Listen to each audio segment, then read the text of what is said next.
T'as capté le podcast de référence d'Acant.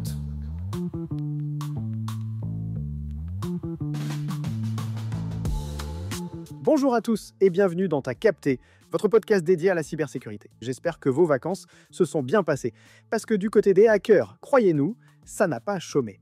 Dans cet épisode, nous allons revenir ensemble sur le top 5 des actualités cyber qui ont marqué l'été. Numéro 5, Orange et ses 850 000 clients exposés. En plein cœur de l'été, Orange Belgium a révélé qu'un incident de sécurité avait touché près de 850 000 clients. Les données concernées, nom, numéro de téléphone, code SIM et PUC. Pourquoi c'est grave ? Parce que ces informations sont exploitables pour des attaques de type SIM swap. Concrètement, un cybercriminel peut détourner vos appels et SMS, y compris les codes de validation pour vos comptes bancaires ou vos messageries. Ce qu'on retient, renforcer l'authentification multifacteur et imposer des contrôles plus stricts sur les transferts de SIM. Numéro 4. Davita, le secteur santé encore frappé. Aux États-Unis, le géant Davita, spécialisé dans les soins de dialyse, a été victime d'un ransomware. Plus de 2,7 millions de patients concernés par une exfiltration massive de données médicales. Pourquoi c'est grave ? Parce que le secteur de la santé reste une cible privilégiée. Les données sont critiques et impossibles à modifier. Et leur valeur est très élevée sur le marché noir. Ce qu'on retient, pour les acteurs essentiels, la préparation à la crise cyber n'est pas une option.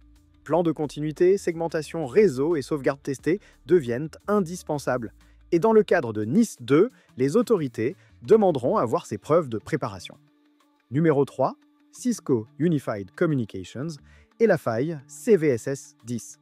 Le 2 juillet, Cisco a publié un correctif pour une faille critique dans ses solutions de communication unifiées. Cette vulnérabilité, notée 10 sur 10, permettait à un attaquant d'obtenir un accès route via des identifiants statiques. Pourquoi c'est grave ? Parce que ces outils pilotent la voix, la visioconférence et une partie des flux critiques d'entreprise. Un attaquant pouvait s'en servir comme point d'entrée pour se déplacer dans le SI. Ce qu'on retient, la gestion des vulnérabilités doit être rigoureuse.